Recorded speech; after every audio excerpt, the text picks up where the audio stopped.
ঘূর্ণিঝড় রিমেলের সবশেষ তথ্য জানাতে কক্সবাজারের সৈকতে আছেন রিপোর্টার সুজাউদ্দিন রুবেল এবং কুয়াকাটা সৈকতে আছেন সহকর্মী শিকদার জাবির হোসেন। সরাসরি শুরুতে যাচ্ছি রুবেলের কাছে।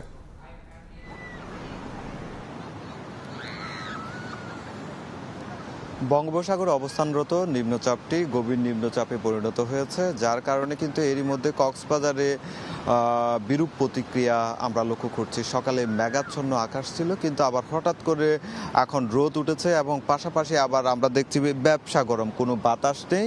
সব কিছু মিলিয়ে কিন্তু যে আবহাওয়া অফিসের যে বিশেষ বুলেটিন, সেই বিশেষ বুলেটিনে যেটি বলা হচ্ছে গভীর নিম্নচাপটি কক্সবাজার থেকে প্রায় 630 কিলোমিটার দূরে অবস্থান করছে। এই অবস্থানের কারণে এরই মধ্যে আমরা লক্ষ্য করছি কক্সবাজারের যে সমুদ্র রয়েছে সেটি অনেকটাই উত্তাল হয়ে উঠেছে এবং সাগরের যে ঢেউ, সেই ঢেউয়ের উচ্চতাও কিন্তু বেড়ে চলেছে। অনেক দূর থেকে সাগরের ঢেউ সেটি উপকূলের দিকে ধাপিত হচ্ছে এবং পাশাপাশি আমরা লক্ষ্য করছি ঢেউয়ের যে ঘন ঘন যে মাত্রাটা সেটি ক্রমান্বয়ে বাড়ছে। আমরা এখানে কথা বলেছিলাম যারা লাইফগার্ড কর্মী রয়েছে তাদের সঙ্গে।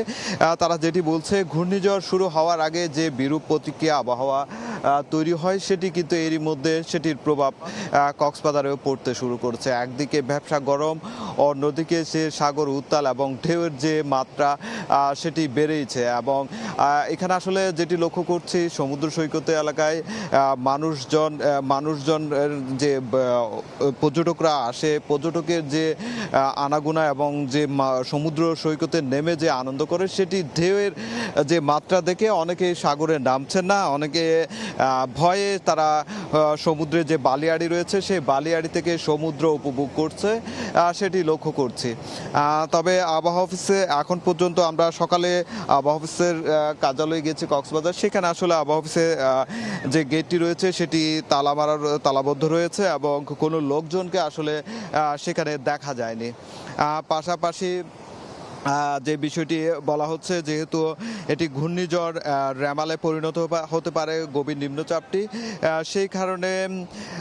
সেই কারণে কিন্তু প্রশাসন এরই মধ্যে প্রস্তুতি নিয়েছে। তারা যেটি বলছে, কক্সবাজারে যে আশ্রয়কেন্দ্রগুলো রয়েছে 600-র অধিক, সেই আশ্রয়কেন্দ্রগুলো প্রস্তুত করা হয়েছে এবং স্বেচ্ছাসেবকরাও প্রস্তুত রয়েছে। যে কোনো দুর্যোগ মোকাবেলায় প্রশাসন সব কিছু, তাদের মানুষ উদ্ধার থেকে শুরু করে খাদ্য থেকে শুরু করে সব কিছু তারা প্রস্তুত রয়েছে।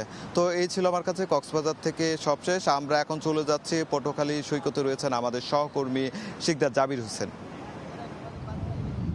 বঙ্গোপসাগরে সৃষ্ট নিম্নচাপটি গভীর নিম্নচাপে পরিণত হয়েছে। দুপুরের মধ্যে এটি ঘূর্ণিঝড় রেমালে পরিণত হওয়ার সম্ভাবনা রয়েছে বলে আবহাওয়া অফিস সূত্রে জানা গেছে। এই মুহূর্তে নিম্নচাপটি বঙ্গোপসাগরের যে নিম্নচাপ সৃষ্টি হয়েছে সেটি এই মুহূর্তে পায়রা সমুদ্র বন্দর থেকে 625 কিলোমিটার দূরে এবং অন্যান্য যে সমুদ্র বন্দর, সেই সমুদ্র বন্দরের যে সবচেয়ে বেশি নিকটই হচ্ছে পায়রা সমুদ্র বন্দরের। তো সেক্ষেত্রে উপকূলের মানুষের মধ্যে একটা আতঙ্ক রয়েছে এবং আবহাওয়া অধিদপ্তর সূত্রে আমরা জানতে পেরেছি যে ঘূর্ণিঝড়টি আঘাত হানলে সেটি প্রথমে আঘাত হানবে পটুয়াখালীর খেপুপাড়া এবং খুলনার সহ সুন্দরবন উপকূলে। তো সেক্ষেত্রে এই অঞ্চলে যেহেতু ঘূর্ণিঝড় আঘাত হানবে, সেক্ষেত্রে এই অঞ্চলের মানুষের মধ্যে আতঙ্ক রয়েছে। তবে এখনও পর্যন্ত আবহাওয়া অধিদপ্তর সতর্ক সংকেত 1 নম্বর বহাল রেখেছে।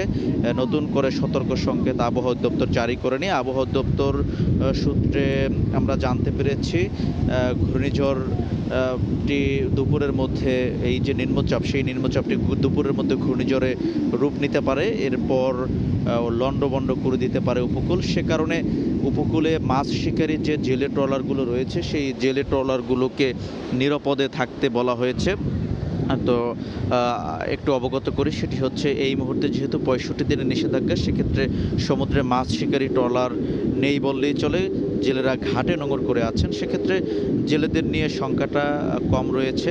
তবে উপকূলের যেসব নিম্ন এলাকা রয়েছে, সেই নিম্ন এলাকার বাসিন্দাদেরও সতর্ক অবস্থানে থাকতে বলা হয়েছে। সতর্ক সংকেত যখন বাড়িয়ে দেওয়া হবে তখন সেই সব যে নিম্ন এলাকার বাসিন্দা, তাদেরকে নিরাপদ আশ্রয় নিয়ে আসা হবে বলেও আমাদেরকে জেলা প্রশাসন সূত্রে জানানো হয়েছে।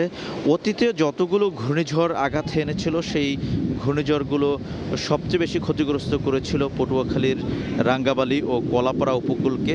তো সে কারণে এই অঞ্চলের মানুষ যখন আকাশে মেঘ দেখা দেয়, যখন ঘূর্ণিঝড় সতর্ক সংকেত জারি হয়, মানুষের নির্ঘুম রাত কাটে।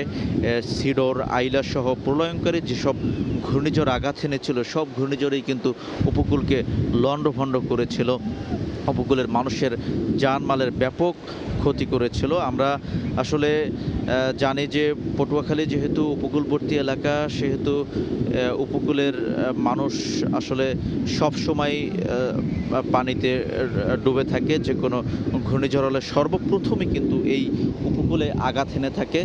তো আসলে ঘূর্ণিঝড় প্রস্তুতির জন্য জেলা প্রশাসনের পক্ষ থেকে এবং স্থানীয় প্রশাসনের পক্ষ থেকে সব ধরনের প্রস্তুতি নেওয়া হচ্ছে। তবে এখনও পর্যন্ত যেহেতু কোনো ধরনের প্রভাব পড়েনি, বৃষ্টির দেখা মেলেনি, আর শুধুমাত্র গুমোট একটি আবহাওয়া বিরাজ করছে, সে কারণে আসলে এখন আপনি দেখতে পাচ্ছেন যে ঢেউয়ের তীব্রতা এটি কিন্তু বেড়েই চলছে। সময় যত পেরোবে সেক্ষেত্রে ঢেউয়ের তীব্রতা কিন্তু আরও বাড়তে থাকবে। আমরা পরবর্তীতে আবার সেই সংবাদগুলো আপনাদের জানিয়ে দেব। তো এতটুকুই ছিল পটুয়াখালীর কুয়াকাটা সমুদ্র সৈকতের পার থেকে আমার কাছে আবহাওয়ার সবশেষ তথ্য। যুক্ত ছিলাম কক্সবাজার ও পটুয়াখালী সমুদ্র সৈকত থেকে, এবং সেখান থেকে ঘূর্ণিঝড় রিমেলের সবশেষ খবর জানাচ্ছিলেন আমাদের সহকর্মী সুজাউদ্দিন রুবেল এবং শিকদার জাবির হোসেন।